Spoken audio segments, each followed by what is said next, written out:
దించారు కదండి. ఇప్పుడు ఎక్కువగా జనం దేని మీద పడుతున్నారంటే తడికిలు బుట్టల మీద పడుతున్నారండి.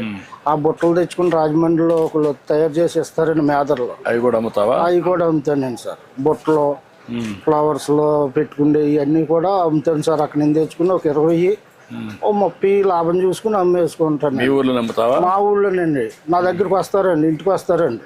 ఇంటికి వచ్చి పట్టుకెళ్తారండి. కొంతమంది ఆర్డర్ ఇస్తారండి, జోళ్ళకి ఆర్డర్ ఇస్తారండి. ఆర్డర్ ఇస్తే నేనే తయారు చేసి వాళ్ళకి ఇస్తానండి సార్. డప్పులు కొట్టే వాళ్ళకి ఇది పింఛన్ ఇస్తున్నాం కదా, ఇస్తున్నారండి.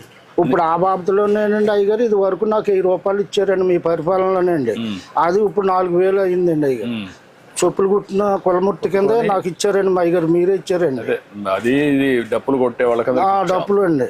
డప్పులు కొడతానండి. ఇదినండి. ఇది వరకు అంటే చేసుకునేవాడిని అనిపోయినానండి. ఇప్పుడు నేను అనారోగ్యం అయిపోయానండి. వయసు నీకు? నాకు 55 సంవత్సరాలండి అయ్యగారు. నాకంటే చిన్నోడే కదా, 20 ఏళ్ళు. మరి తెగుళ్ళు వచ్చాయి కదండి అయ్యారు. తెగుళ్ళు వచ్చాయి కదండి. ఇప్పుడు కాళ్ళు నొప్పులు అండి. కాళ్ళు నొప్పులు కొని తెచ్చుకున్నావు? కాళ్ళు నొప్పులు అండి. మళ్ళీ అక్కడేమో కిడ్నీలో కొంచెం ఏదో ఫాల్ట్ ఉంది అన్నారండి. మొన్న వెళ్ళి వచ్చాను రాజమండ్రి అండి హాస్పిటల్కి. ఏదో అలాగా జీవనోపాధి అలా కడుక్కుంటున్నాను. చదువుకున్నావు నువ్వు? నేను 3వ తరగతి చదువుకున్నానండి. రా మీ షాప్ చూద్దారా, కొత్త మాట్లాడుకో. నమస్కారం. డబ్బులు ఎంత ఉన్నాయి గారు? డబ్బులు అండి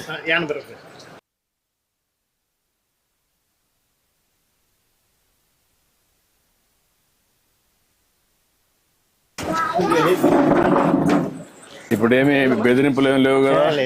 వ్యాపారం బాగా జరుగుతుంది కదా? రండి పిల్లలు. ఎంతమంది పిల్లలు? 2 అబ్బాయిలు, 1 అమ్మాయి. అందరూ ఈ పని చేస్తారా? మీ బిజినెస్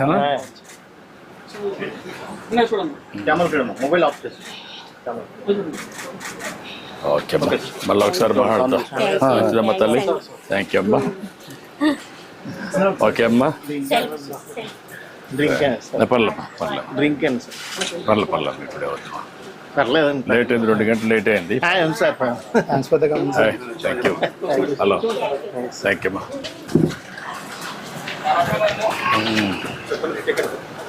ఈ పక్కకు నువ్వు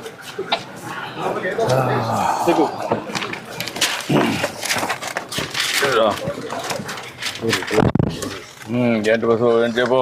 ఏమన్నా అయ్యారండి ఇలాగ ఉన్నదండి. దొరకో, ఈ పక్క దొరకో. ఇంకా ఎంతమంది పిల్లలు? 2? ఒక 2 అబ్బాయిలు, 1 అమ్మాయి అండి అయ్యారండి. ఏం చదివించేవాళ్ళని? పాప 10th చదివిందండి. అబ్బాయి ఏమో ఇంటర్ చదివాడండి, 22 సంవత్సరాలు. పాపకేమో 25 సంవత్సరాలు అండి.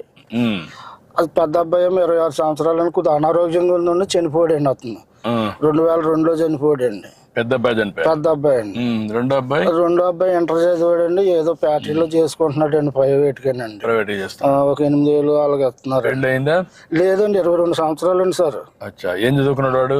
ఇంటర్ అండి, ఐటీ చదివాడండి. ఐటీ చేశాడు. ఇప్పుడు నువ్వు, మీ భార్య, కొడుకు అండి. కూతురు బయట ఉందా? బయట అండి, ఇక్కడేనండి. మా మేనల్లుడికే చేశానండి. మీ మేనల్లుడికి? ఏదో దేవుడి ఇచ్చిన మీ పక్కన కూకుంటా. నేను ఎంత పుణ్యం చేసుకుంటే మీ దగ్గర కూకున్నానండి. లేదు కానీ నేను కూడా నీ విషయాలు తెలుసుకుందామని వచ్చా. నేనేంటంటే పేదవాళ్ళకి న్యాయం జరగాలి. అయ్యో, మన పరిపాలన చాలా బాగా చేస్తున్నారండి అయ్యారు.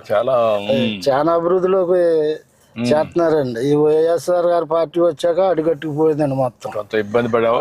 చాలా ఇబ్బంది పడ్డానండి అయ్యారు. అన్ని కరెక్ట్ చేస్తున్నా. ఇప్పుడు మీలాంటి పేదవాళ్ళందరినీ మళ్ళా మెరుగైన జీవన ప్రమాణాలు రావాలి, మీ పరిస్థితులు బాగుపడాలి. అలాగేనండి అయ్యారు. మీరు ఉంటేనే మాకు బాగుంటదండి. ఇంకా చాలా అంటే అండి ఆయన చాలా ఇప్పుడు మీరు ఇచ్చారనండి. మీ పరిపాలనలో 2017-18లో ఇల్లు ఇచ్చారండి.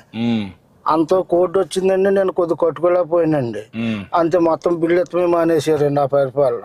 ఇప్పుడు ఆ ఇల్లు కూడా పెండింగ్ పడిపోయిందండి. ఏదో తినక అలగలగా గోడలు కట్టుకున్నానండి, పైన ఏడేసుకున్నానండి అయ్యారు. సొంత ఇంటి జాగానది మా నాన్నదండి. అదండి మా నాన్న మా నాన్న కూడా కొనుక్కున్నాడండి. మా చిన్నప్పుడు పిల్లలు మొత్తం మేము